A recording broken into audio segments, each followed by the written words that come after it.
Hello and welcome to the Aperture PhotoBook Club. It's our fall gathering. It's October, end of the month, and it feels like August, but we're gathered here to talk about Bettina, one of the newest books on Aperture's list with an illustrious group of people. So thank you all. This is our biggest photo book club ever. It's also our first one with an artist who is not living, but we will animate her and honor her memory together tonight. We thought before we start with the introductions, just to give you, if you're at home, a few things. One is I just wanted to mention that this fall we're celebrating Aperture's 70th anniversary. And in a moment, we're going to talk about Yto's very special contribution to this. But Aperture has been connecting all corners of the photo community since 1952, and this gathering is just one more expression of that. We're really happy that you all are here joining us live. We're very grateful to Ingram for their support, and also to everyone from Aperture and from Candle Productions back there who are making this, making it possible for us to connect with you. So we're going to begin with a little leaf through of the book that my colleague Leslie Martin is going to help us narrate, and then we'll go on so you can figure out why all of these brilliant people are gathered here tonight. So Clark, take it away. I'll just jump in and say thank you also to all of you for being part of this. The book really begins with Yto and Gregor working very closely with Bettina to excavate the enormous and amazing reserves of work that she had. And you began to create a book dummy. And from that book dummy, which maybe we'll talk about that process more in depth, the book was entered into the Photo Book Dummy Award at the Rencontre d'Arles in 2020. It won. I will say that the dummy was a fully realized idea of what the book could be in its materiality and structure. And the winner of the prize is given support to help publish the book. Yto Barrada, who is a French publisher, took on the project, and we are often collaborating with them. This fit really well into our excavation of work that did not receive its due for whatever reasons during the time of its creation. And we were amazed and delighted with the discoveries that are in this, and to become part of the team to help put the finishing touches on the English language translation really is I think, what our work was here primarily, which I know led to you guys having to do a lot more research and excavation of details within the book, but we're so glad to have it as part of our list. It launched in July of 2022 in tandem with an exhibition at Arles. So it's this wonderful full circle. So that's really the story of how Aperture arrived with this book, and each individual here has their own relationship to it. And I think, Sarah, you were going to try to pull some of those threads. Yeah, that's great. So why don't we start with you? On occasion, while you're speaking, we're just going to pull up one of the many wonderful portraits of Bettina that are in the book, just to help anchor us with her. But I think it would be great for our audience to hear sort of tell us each about your connection to Bettina and to this project. You know, how did you meet her and how did this happen? And maybe we'll start with, and maybe I could introduce you, Yto Barrada, an extraordinary artist in her own right, and also a very meaningful and longstanding champion of Bettina in many forums. Thank you. There's many beginnings. One beginning is an artist and friend, a neighbor, Corinne, who's here with us today, made a film, and I think it was 5 years after you made the film, 2016 or 17, and the film was made in 2010. She does a screening of her film, and she invites me, and I fall in love with the film is called The Girl with Black Balloons. It's a portrait of Bettina. It's Corinne's first film, and Corinne has a strange reaction because I ask her about the work, because Bettina talks a lot about her artwork, her photograph, her sculptures in the film, but it seems that it's hidden, it's lost, there's a whole mystery about the work. And Corinne has an extraordinary reaction. She's very excited that I think it's extraordinary, like she needed a confirmation of something that seems obvious to me. So that's the beginning.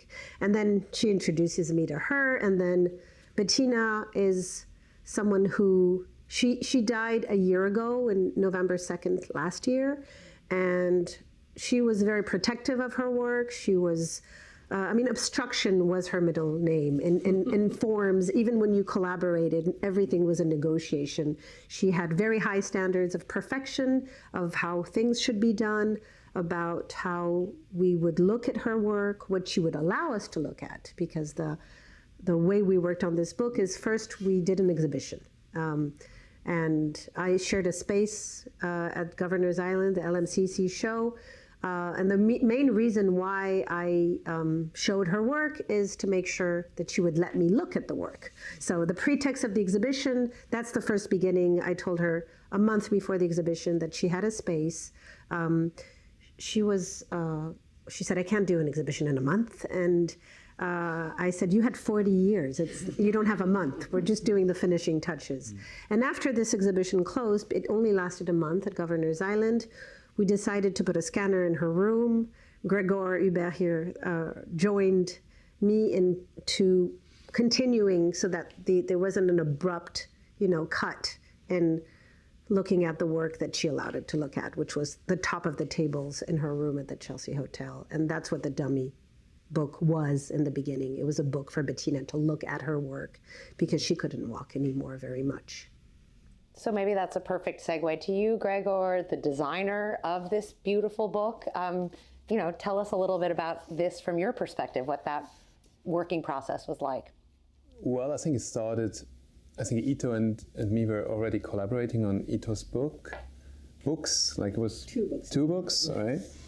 And at some point he said, like, I should definitely meet this great artist Bettina and like see her. I think he showed me like excerpts, just, I think it was like the albums, which really immediately strike me. Like the portfolio albums. The portfolio albums, right? The back albums. Because they're maybe the page. Maybe I say like the page. It's a whole section in the book. Section.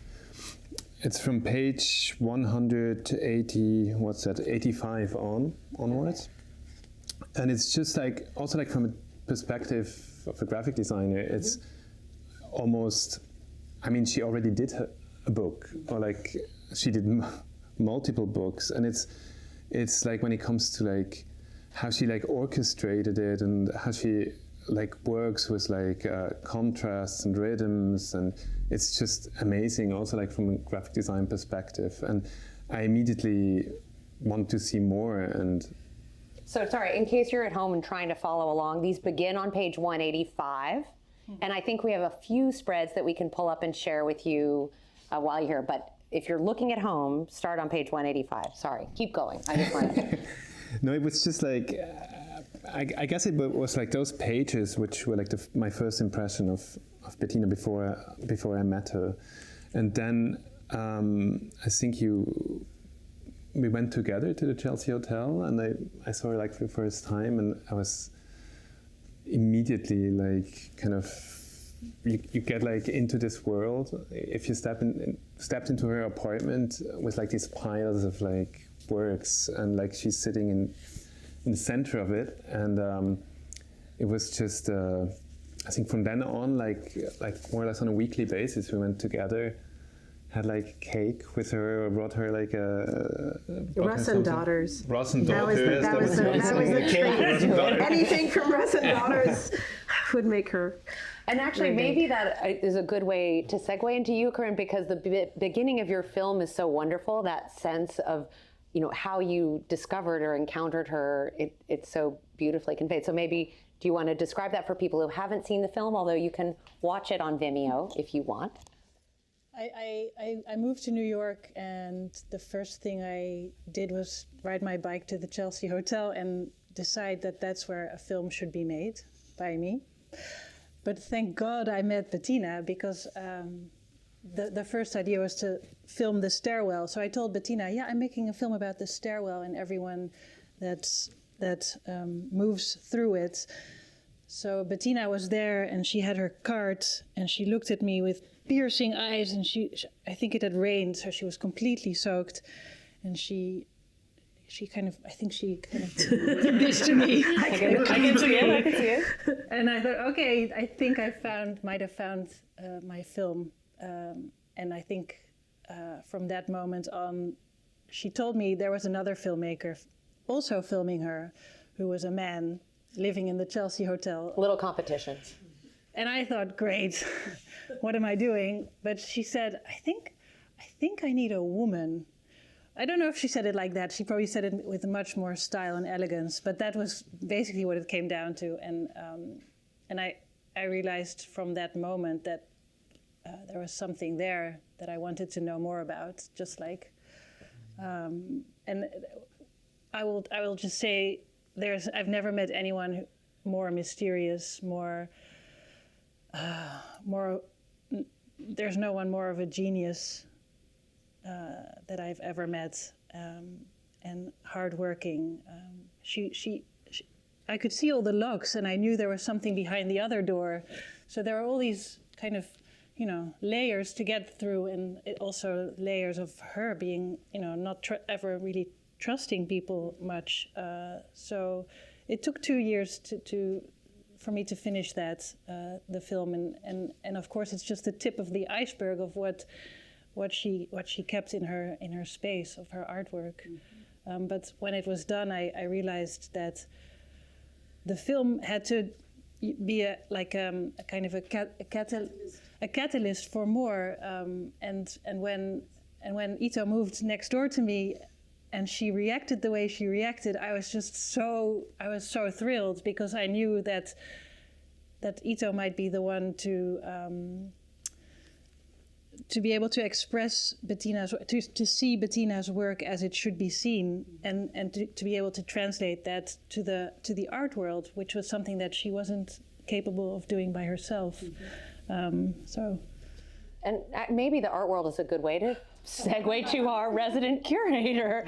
So we have Ruba Katrib from MoMA PS1, who wrote a beautiful essay in the book, and maybe you can help provide a little bit of that context, art historic. Sure, and I think tip of the iceberg is really like the theme for Bettina. But I came to Bettina via Yto, and the project that she did on Governor's Island, and we had chatted about it, and I was organizing Greater New York, which is an exhibition that happens at MoMA PS1 every 5 years, and it's a survey of New York artists.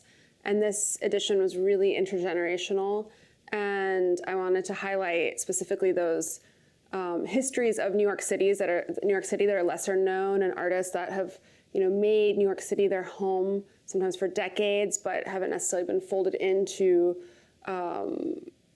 the contemporary art system, let's say.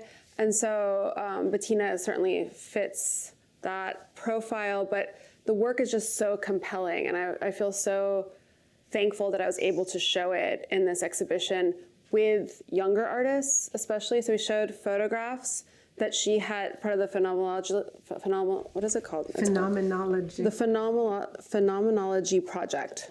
A series of photographs that I think seems quite endless, of distortions in New York City, reflections, and the distortions they make.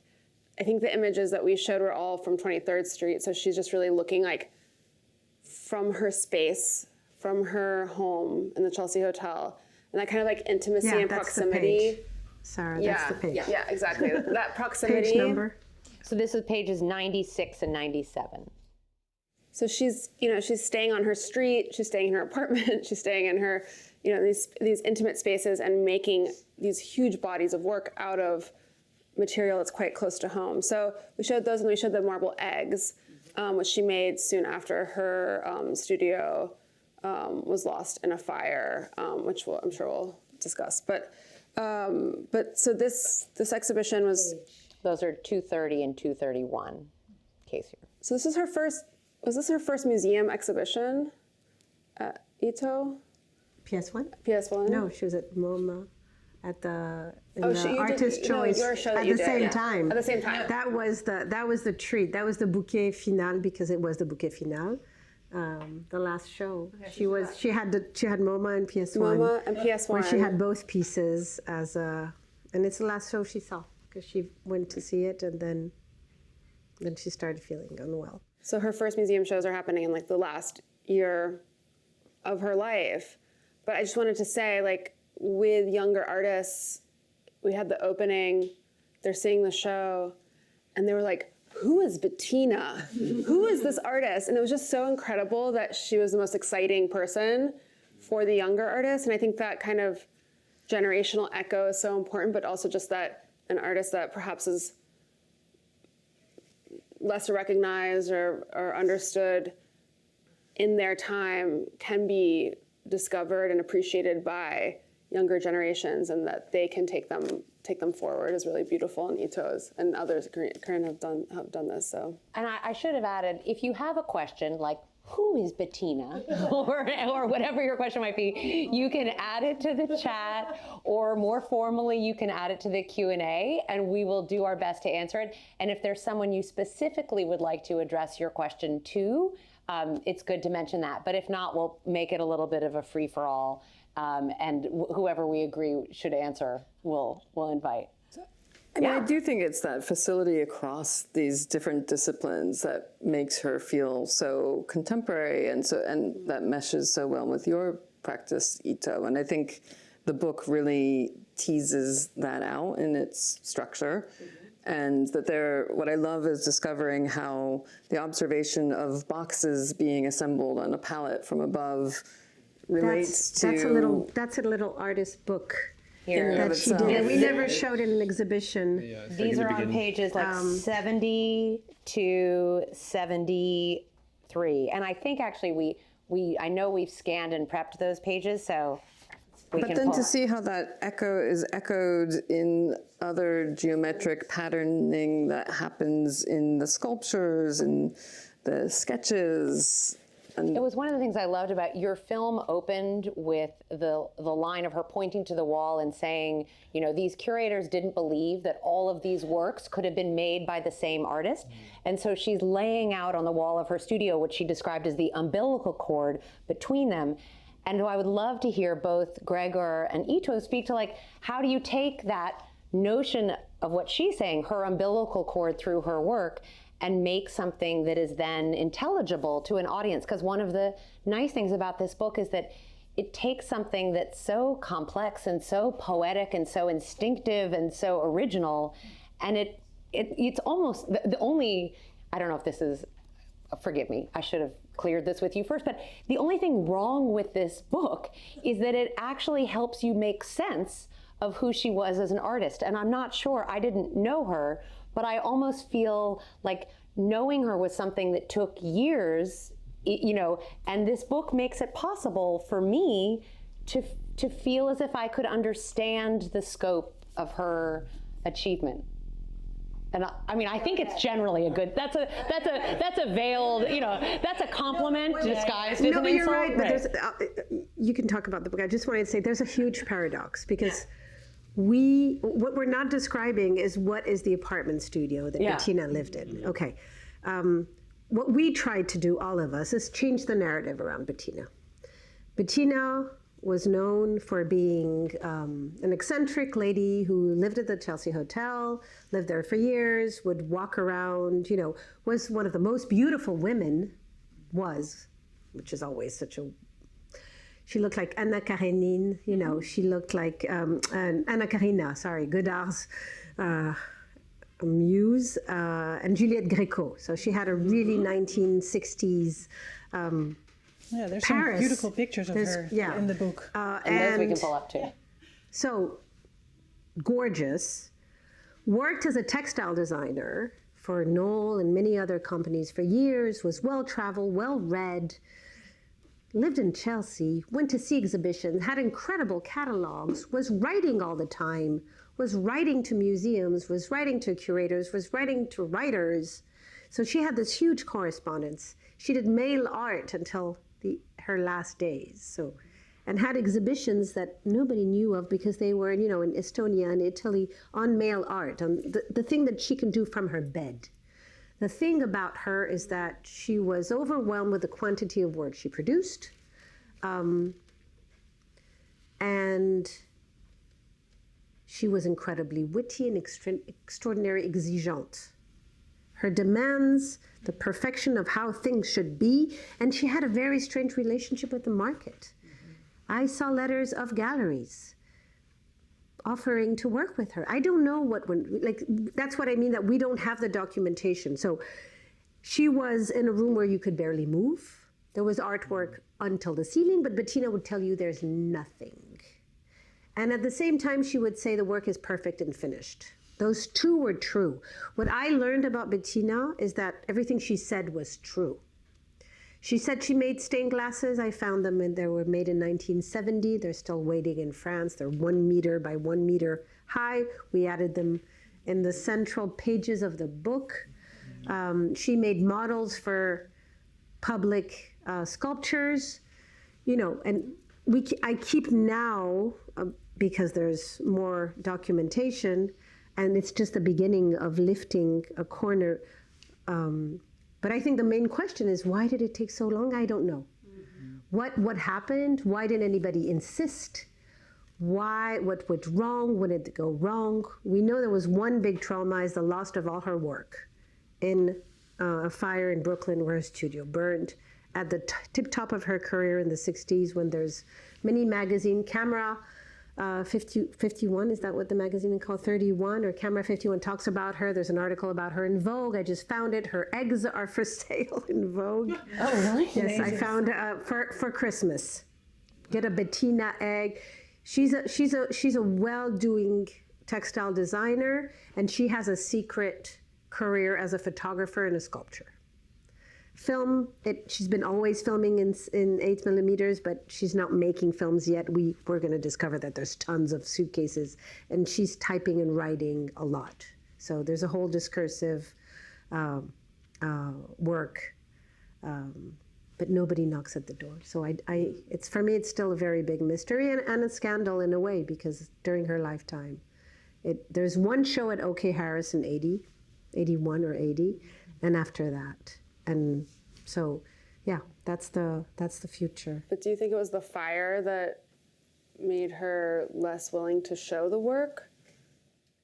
Well, there was no work left after the fire. She had to redo everything. She had to focus. But I think that compulsion to remake everything and sort of return to a state before the fire, perhaps. She told me she did everything in color and then had to switch to black and white. And she literally locked herself into the Chelsea Hotel, got a great deal with Stanley Bard, and started just reproducing everything she Stanley could Bard, remember. who was running the Chelsea Hotel at the time, who was the manager at the time. Who gave deals to artists. And she stayed there rent protected until the end, and reproduced everything she could remember, and at the same time was creating new work. But that's such an interesting move. That like from that kind of the moment of like everything burned, that you reproduced everything. That also meant, or like to me at least, it means like that she was totally serious about everything, and she was like there was like not a break where so like now I'm in a different stage in my life, I do something different, but it was like everything's connected and everything's kind of related and everything's kind of, you mentioned the word echo before, it's all like continuous, and it's not like an artist who at some point in his career burns everything, because then it's really kind of, it was a moment of like, I have to redo everything because everything is already kind of interlinked with each other. Well, that's the umbilical cord that you were describing, which is just like the work is so iterative that it's like one thing goes to another thing, goes to another thing, goes to another thing. So like severing that is probably such a huge trauma beyond like just the loss of the work, but just that the loss of the thread is probably what it sounds exactly. Yeah, that's one of my favorite works, The Hair in the Sink. That's the one we showed at MoMA. I love that work. Yeah. This is so amazing, this quote that she wrote that and you found it in her studio? Want to read it out loud? Yeah. Me? Yeah, you. I love your accent. Bettina, I'll do my best. Okay, do your best. My work is serial sometimes, sequential sometimes, evolutionary sometimes, and there is no such thing as one of each. Each project is also like a book, its own language, its own method of communicating my solution to these problems. Otherwise, I would be like other artists, doing only self-expression while the world collapses all around and we run out of air and water and land and understanding. What else can you say? Voila. Yeah. We drove everybody crazy because we added that last minute. But This is everything. This is everything. I mean, if you read this, you're going to want to read the book. Yeah. Or And Bettina made fun of us because when we finished the dummy and we shared it with us, she didn't like the cover, so we changed the cover and made one that she really liked. And I explained that we couldn't really change the cover, and she gave us notes. But she loved the book. She had the books in her hand on her last birthday, in September 28th. Right? We went together with Corinne, and but one thing she said was that. We did a really good job into showing 10% of the work. And she said, this is volume 1. That there should be 8 volumes. So Gregor, is Okay, this but serious about the that's like catalog is amazing. that's the dummy. That's a dummy, and what's also interesting that she kind of looked at it and said like, yeah, but I really don't want the book to be like an expensive coffee table book. I want it to be like accessible and like not expensive. Not too pretty. And it's interesting because this was like totally, it was done on a Xerox printer. Oh, really? It's just black and white with like different colored paper. Even though the competition said, no, I'm just saying, if you really, just apply. If you have half or 2/3 of what they say, it worked. But I think They loved it, so they just overlooked the fact that the text wasn't written yet. But I think And not until the very end. it kind of transported that sort of punk energy she as well kind of had, like that kind of very kind of intense.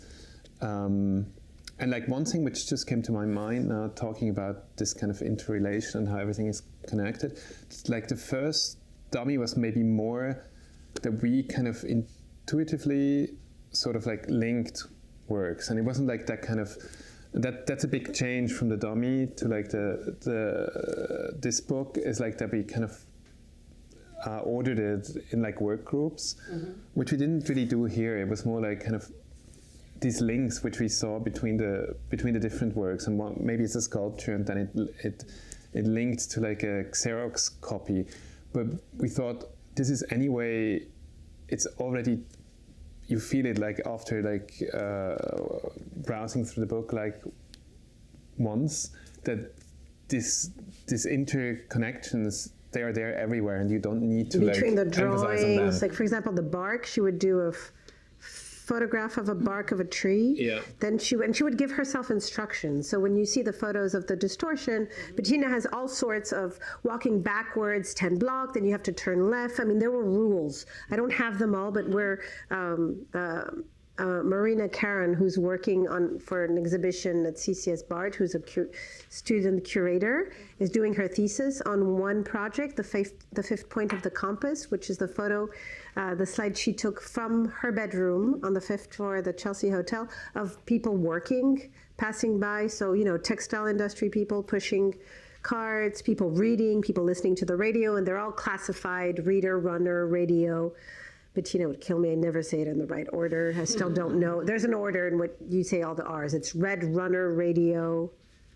There is such a beautiful attention to I have to say, I can't, I'm going to try to find that one, but I do think the language and the sort of alliterative quality and what brings, the first plate in the book really declares, that you're going to get there, where it begins with expression, repression, digression, suppression, depression, oppression, regression, aggression, and you just, it's a window into a mind and sort of an exercise in connectiveness. And her love of words also, and the poetry. Sanctuary, protect the magic. That was on her door. Right. Sanctuary, protect the magic was written on her door. But the work you were talking about, the black work, was compressed in Paris. That project was made to protest against police brutality in France after the May 68 student riots. I mean, there is a very political thread, too, that goes through the work. And I wonder how you, I mean, was that consistent throughout the albums that you discovered in her writings, or how does that exist as part of this material? I think there's a whole way to try to understand how the world unfolds through seasons, through the functioning of seasons, through urban life, with mathematics and rules. I mean, there's system with nature, city. I forgot what the first one is. There's a way of disassembling and reassembling. That's what I think all the parts that are made. And her humor. I mean, we're not talking about Bettina. You can see it in the film. The way she responds to Corinne's intense questions is like, pow! And she would do that a lot with us too. I mean, we tiptoed. So there was a question about, does anyone know, and I'm sorry I don't, about what happened with her apartment after she passed? I mean, I know there was a rescue. Do you want to describe that? And also there's some curiosity about when the next 7 volumes are coming out, but we can get to That's a question for Aperture. Leslie. And I'll say, to the answer of the name of the video on, the filmmaker is Corinne, who's here, but we can just put it in the chat, the girl with black balloons, right? Yeah. So we'll put it in the chat. But let's return to the things that only... So Bettina died in November, but she has been away from her apartment studio room since May. She was in a rehab home in Brooklyn.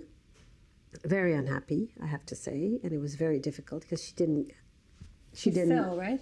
She tripped over. Yeah, and we don't know because the oxygen level was when they found her in the morning. I always find rehab a difficult word because I always think about that home, the place where she was. Yeah, she got hurt, and she had very low oxygen level one morning, and she was taken to emergency, and from emergency to that until she could recover to that place where she was very unhappy, and she kept saying, "Get me out of here," to everybody who could visit. But to get out, she needed special levels of health to be autonomous. And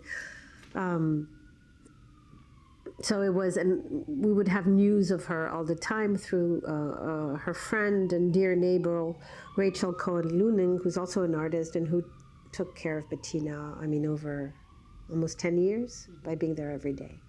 And Rachel would give us news, and so in November, Bettina died. And then, she was fighting with the hotel. The hotel had been renovated. It was in renovation with people living in it. So it's been hell for the people living because they couldn't move. Bettina, we forgot to say her age. She was born in 1927. On the 28th, 28th of September.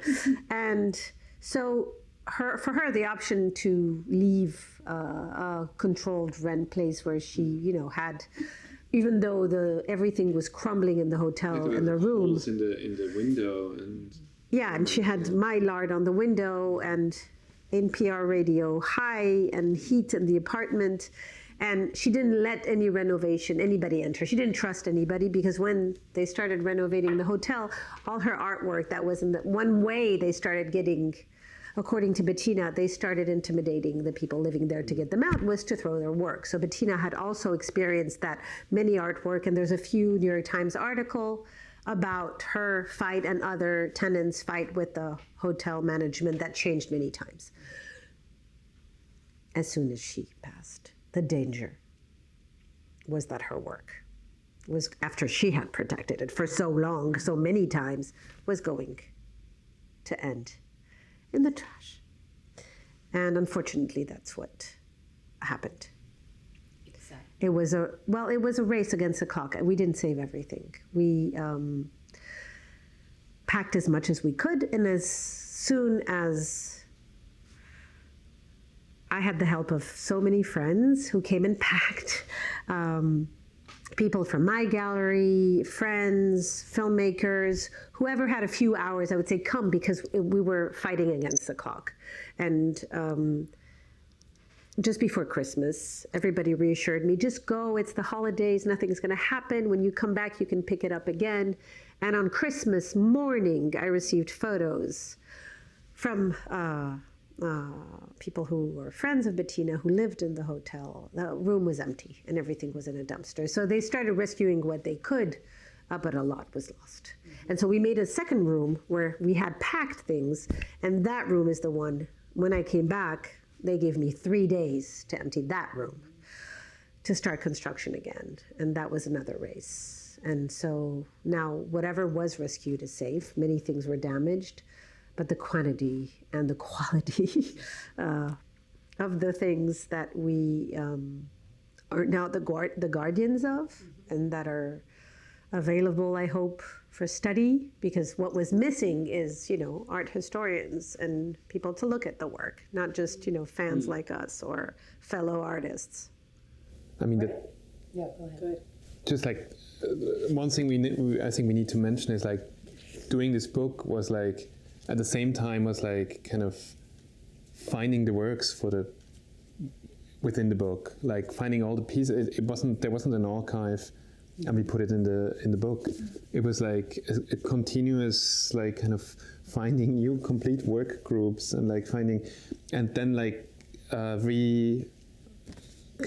restructure the book, and I think this will continue like that because it's huge. There's like so many works which we didn't even see, right? Or like I think it's just really the tip of the iceberg. And so it's also like the dummy, the first book version we made has like completely different works in it, I think, than this. It's just we really found like a lot of new things during the process of working on the book. Paintings, sculptures, more photographs, performative works around the photographs, more photograms, because there's lots of sculptures that she would make a sculpture, she would use it to make a photogram. You have that in the album series, I don't know which page, but even the eggs that you see at the end, they were made as drawings also. And so you would have the same shape that would sort of morph from abstraction to something that started being, a couple, and then that small sculpture, after being a photogram, was enlarged, and she would make a huge sculptures. From the sculpture, the shadows on the wall in the bedroom with a light. She had her dark room in the bedroom. So with the light, she would project and then would make another series of photographs. And then she would cut them out and do a collage and then a drawing. So you had, that's what she called the evolutive, endless quality of her work, and as a form of immortality, or, without. And I think actually maybe there's a question that's come in from the audience, Gregor, for you. And I think actually it ties to sort of how do you capture that sort of connectedness, but it says from a design perspective, how did you decide on the sequencing? And what are there specific design choices that you made specifically for this book that help both respect that, but make it accessible in some way to those of us who didn't have the pleasure of knowing her? So I think like the first ideas we had was like maybe, as I already said, like kind of more intuitive connections between things we found, but this is also like a representation of like that process of finding piece by piece and then seeing like all these connections and kind of seeing the scope and like how everything was like connected. But then I think the more we kind of saw like all these patches like coming together, I think there was also like a need to kind of structuring it and like finding like work groups, defining like these groups, and we decided on like having this very kind of simple, big chapters, like Xerox, for example, and then we have like Because there was a big question about the Xerox. Are there documents or work? What's work? What's her when she photographs her sculpture? Is she documenting her work, or is the documentation of the work is the photography And it's work or documentation? And that's what gallerists would ask me, and I was like, I don't But in have the a end, clue yet. But in the end, it also like emphasizes on the fact that the Xerox for her was also like work. I know. And that 'Cause it's there's kind this- of- you can No, it's see great that And it's it's so also close. the And it's the opening chapter. main if you- sponsor, and then we decided to put it in the front instead of putting it in the because back. exactly, it's not like just kind That's of a something generation thing. ephemeral, like from her like three-dimensional work. It's like it's the same, or at least that's my feeling of her. It's like that. This is all parallel to each other and all connected, and it's typed by hand also. And she would do typed by hand, yeah. collages, and the original were photographs that were cut out before Xerox with original prints that she would do on fiber paper.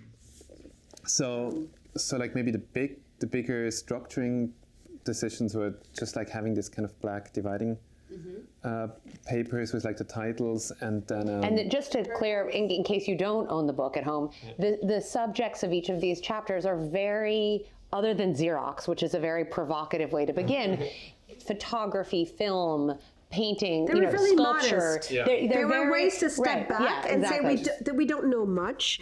And this is also where we put her voice. I mean, because exactly. There's like one couldn't quote interview her. like on every of those like dividing pages. We have one of these pulled up, is the back side of one of the dividing pages with her quote. I can't remember exactly And we which one. printed it in is. like the silver. silver on Yeah. black, Yeah, it looks which is great. also like a reference to her albums and like the way she uses black paper.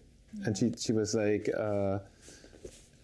like writing with a pencil like on that black paper.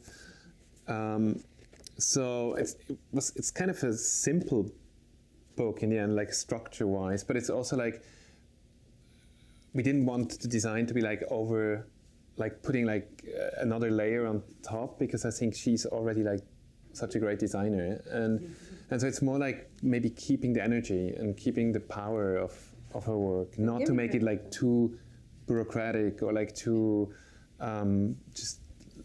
And I hope that this, or I'm pretty sure that it stayed like from the dummy, which had this kind of.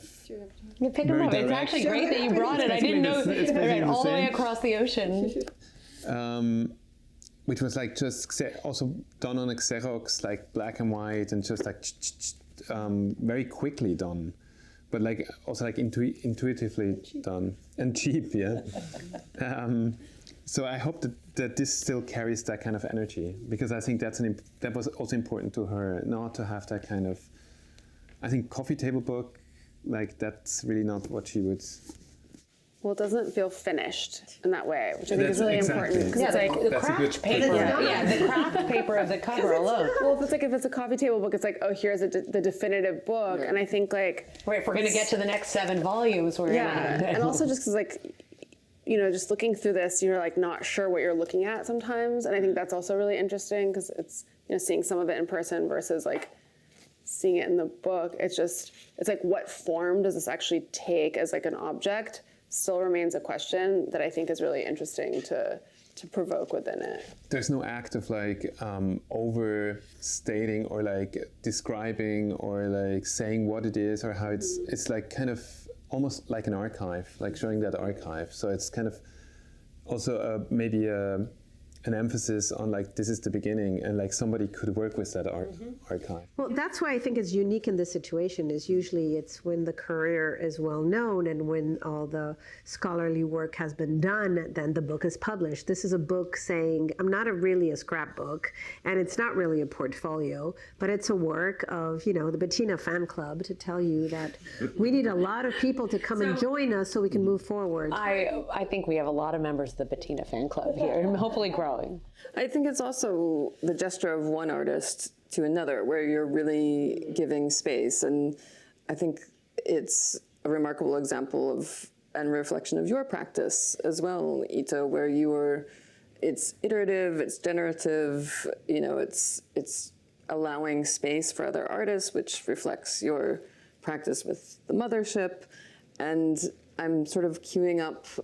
Oh, Lesley, I mean, that's a amazing- good colleague for you. So, yes, and I actually think this, so we, the principle of the 70th anniversary issue of the magazine was that we invited 7 artists to respond to 7 decades of Aperture's history. And we meant this to be completely open-ended. So we got to sit in a room with our colleagues and we said, who would we most like to respond to Aperture's history and what decade should we invite them to respond to?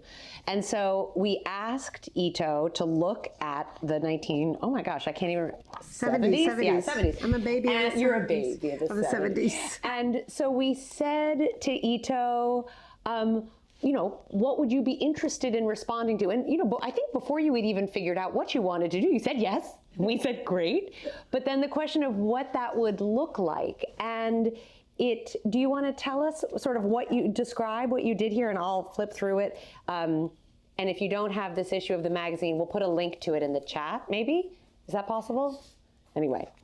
So And I'll stop on thank this. you. And I haven't wish seen we it had been yet. on camera when Yto has not actually held a copy of this yet. And when we showed it to her, it was wonderful. Maybe will you talk about this one? Because there is also a limited edition print of this one, which is pretty awesome. So I was, you know, drowning in Bettina's, finishing the book and trying to save the papers at the same time. When I mean the papers, it's the estate. Some things I had still in my studio because of the previous exhibitions, and I hadn't returned to her apartment. And one thing I opened was her color aid papers. You know, the famous, when I say color aids, if you know Albert's work, this is the teachers, this is the papers that you don't use anymore, that are super pigmented. I don't think everybody, I had never seen this quality of pigmented papers.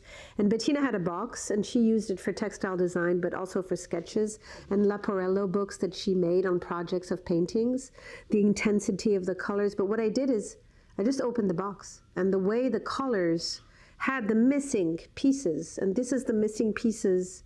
So this is Bettina's, she used this and she used this, and 3 by 3, and I randomly opened pages. This is my studio dinner table at home with River Bullock, who helped me. You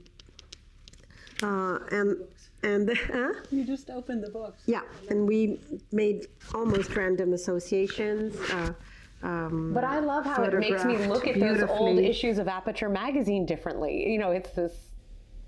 And these were Bettina's copies of the magazines? No, they were Bettina had Aperture, and that's why she really read and followed and looked at what artists were making, and photography was essential in her practice. It was really central.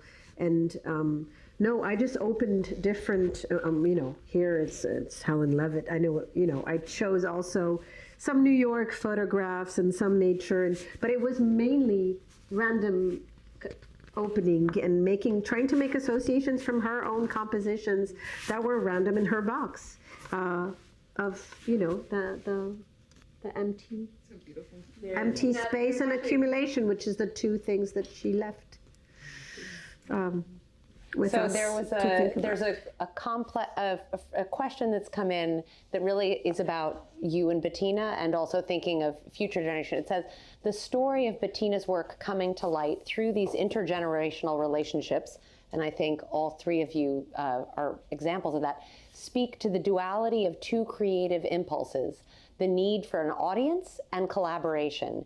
Or the need for an audience and collaboration, and Bettina's adherence to isolation as a space for divinity. Can you speak to the tension at the heart of these 2 impulses? So one impulse being the need for audience and collaboration, that sense of togetherness, and then the perhaps competing tension of needing to be alone or isolated as part of a generative creative thing. And I would be interested to hear you speak to this for you and Corinne, for all of you actually, because you work alone and with other people. That's a great question. I'd add temporality. What she had missing was a deadline. I think most of the work I can finally deliver is because we have deadlines. And I'll say in someone waiting somewhere, which is a curator, a space, a gallery, a museum, there's a desire of the others that is essential.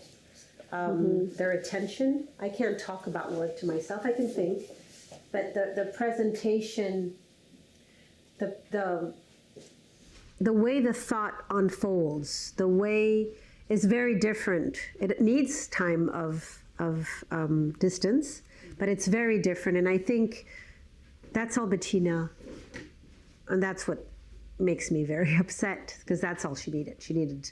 And the choice of me as an echo chamber or a partner is very mysterious. I think it's of being insistent.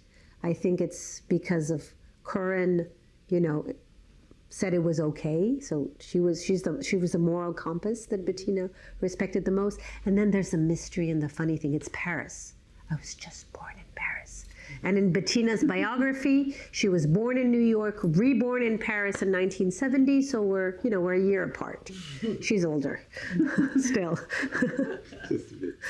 I did love the way that you ended your film with her expressing with such confidence that you were going to develop a soul and a conscience, but until then, you should just collect the material. And I think that idea of, she was sure you would develop a soul and a conscience, as if you had not, but just collect the material until then.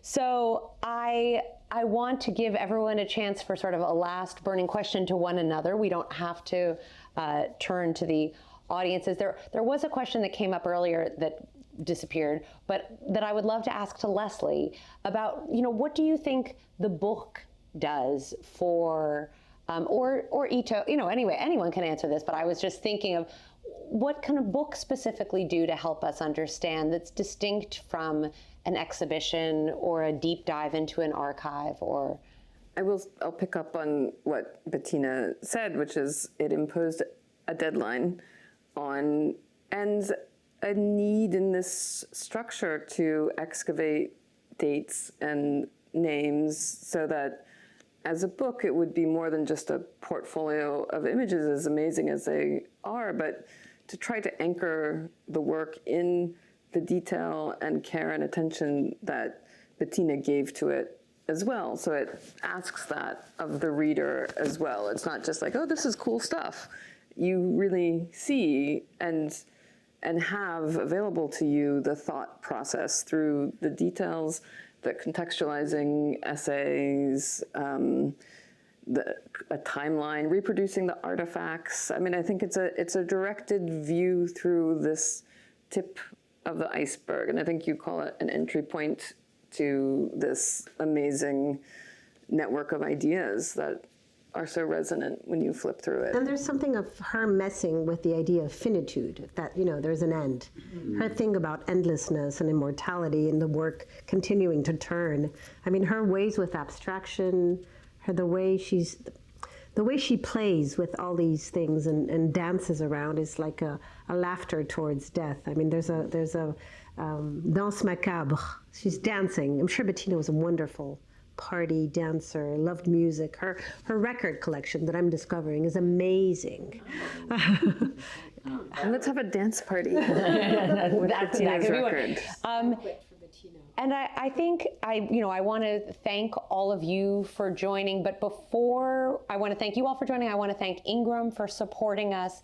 I want to thank again all of our Aperture colleagues here and elsewhere who make all of our work possible. This was really special. We had never tried having 6 people before, but now anyway, tell us what you think also. All kind, constructive feedback is encouraged. But I thought what we would end with is the last page of the book, because I think it really, and we're meeting on December 7th for our next photo book club. So stay tuned, we'll write, don't worry, you'll have other opportunities to learn that. But I love the last page of the book, which obviously seems like where you all decided to end the book. I feel like what could be a better way to end here, and I think we can even pull it up as an image. It says, what we want: logic and a whole sequence of words that evoke logic, reason and a whole sequence of words that evoke reason, and rationality and a whole sequence of words that evoke rationality. So logic, reason, and rationality. But what we get, and there's only one word, is reality. And Do you want to, I mean, while we leave it up, would you all like to say how you chose this as the last? I mean, it's almost, well, please. I just want to say thank you for, because it took a lot of people to do this project, and even people who helped us at the last minute from all walks of life that became attached to this project even without ever meeting her. So I just want to say how grateful we are that we found a way to bring her all the way, because for years we were talking about her and we didn't know. So that's why the book is for me very important, is now I'm not a crazy lady talking about another crazy lady, because this was the situation for many years. There were like so many people involved in making it happen. And Yeah. I just want to say one thing that she always says. She always says, it's an adventure. It's an adventure. And I think that's what she means with reality. Well, certainly in the world we live in, that it remains true. So thank you all so much for being with us tonight, for acknowledging all of the people who worked so hard to make this book happen. You do get a 30% discount on if you sign up for the Aperture PhotoBook Club. So we encourage you to do so. But now, from very, very hot New York City on this October night, thank you for joining us, and until the next time.